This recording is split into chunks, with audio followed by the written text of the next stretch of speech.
संघर्ष जरूर सफल होगा, आज नहीं तो कल हो। दादे हमारे इलाके के हैं सांसद जी, हम अयोध्या के रहने वाले हैं। वो गोंडा 20 किलोमीटर दूरी है। उन्होंने नंदनी शहर में 55 महाविद्यालय अवैध जमीन पे कब्जा करके कर लिया। गाड़ी, दारू, भोजन, 3 चीज तो सुना था मिलने के लिए ना, साथ में सुंदरी की भी व्यवस्था करते हैं नेताजी।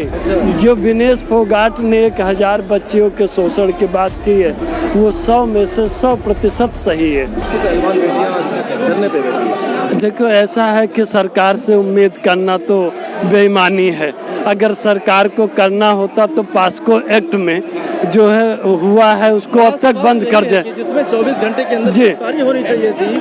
आज वो आदमी घूम रहा है खुले और वो मीडिया के सामने अपने बयानबाजी कर रहा है।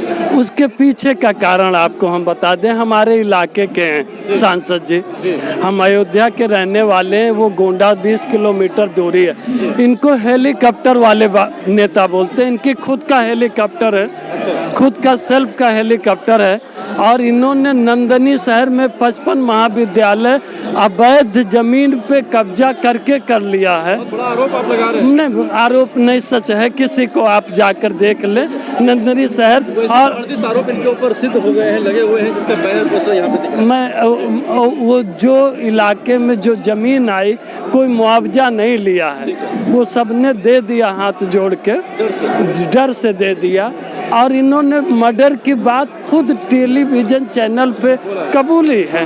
तो ये आपको मैं बताऊं, हमारे इलाके के जो विधायक थे घनश्याम शुक्ला, वो बहुत अच्छे नेता थे, जनता बहुत मानती थे। वो बढ़ने लगे, उनका मर्डर करवा दिया। और उसके बाद जनता ने उनकी पत्नी को जो है चुनाव में जितवा दिया। उनमें भी रीढ़ में इतनी ताकत नहीं रही कि वो ब्रिजभूषण से लड़ पाए। जो लोग ये कहते हैं इतना लेट क्यों आए, अरे ये तो बेटियां खड़ी हो गई। इंडिविजुअल जब चुनाव होता है ना, चुनाव होता है तो नंदनी शहर में अखाड़ा है। अखाड़े में जो है गाड़ी, दारू, भोजन, 3 चीज तो सुना था मिलने के लिए ना, साथ में सुंदरी की भी व्यवस्था करते हैं नेताजी। जो विनेश फोगाट ने 1000 बच्चियों के शोषण की बात की है, वो 100 में से 100% सही है। इसमें जब प्रदेश की सरकार कहती है कि यहाँ माफियाओं के लिए, गुंडों के लिए कोई जगह नहीं, तो मैं आपको बता दूं, यूपी में 5 सबसे बड़े 6 माफिया का नाम बताऊंगा हमारे इलाके के। नंबर 1 पे ब्रजेश सिंह बनारस वाले, नंबर 2 पे उदय भान करवरिया प्रयागराज वाले, नंबर 3 पे राजा भैया, नंबर 4 पे ब्रिजभूषण सिंह, नंबर 5 पे अतीक अहमद, नंबर 6 पे धनंजय सिंह, नंबर 7 पे अभय सिंह, नंबर 8 पे सोनू मोनू। ये 150 किलोमीटर में माफिया हैं और सबको पता है। ये हर व्यक्ति कम से कम 50 मर्डर किया हुआ है। और जिसमें कि अतीक अहमद, चूंकि उनको हिंदू मुसलमान करने के लिए, तो वो 5वें नंबर का था। 4 तो अभी खुले में घूम रहे हैं। सिर्फ उनको किया गया। वो तो इसलिए अब वो आपको पता है, ये हिंदू मुसलमान से टॉनिक मिलता है। मैं वो बात करने में इंटरेस्टेड हूँ नहीं, मैं तो यहाँ इसलिए चला आया। मुझे एक चीज़ बताइए, क्या सरकार इसके लिए भी उनके खिलाफ कुछ नहीं बोल पाती है, या अभी तक कोई बयान नहीं आया है? क्योंकि उनके पास 8 सांसद हैं। नहीं, ऐसा नहीं। 8 नहीं, 4 सीटों पर उनका पकड़ है। 4 सीट पे जो है ब्रिजभूषण सिंह का दबदबा। ब्रिजभूषण सिंह का भी एक बयान आया था कि यदि मैं चुनाव नहीं भी लड़ूंगा तो मैं लड़ाऊंगा, और मैं 10, अभी तो मैं 8 की बात कर रहा हूँ, हमारे पास 10 विधायक नहीं, सांसद नहीं, 3 एक्चुअल में 5-7 लोग तो वो जिता सकते हैं। ये सच्चाई है। मैं उनके विरोध में बोल रहा हूँ तो इसका उसके पीछे क्या है कि वहाँ पर बेरोजगारी है।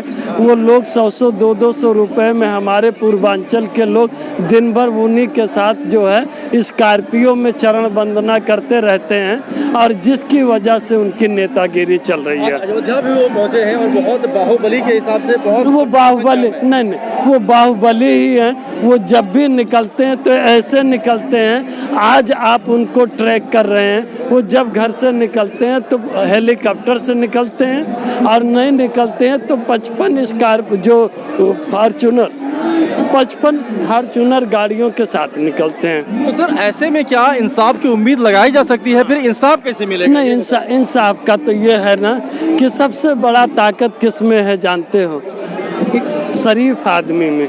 अगर एक बार शरीफ आदमी खड़ा हो गया, हम ये इतने लोग हैं ना, इतने लोग की दादागिरी क्यों चलती है मैं आपको बताऊं।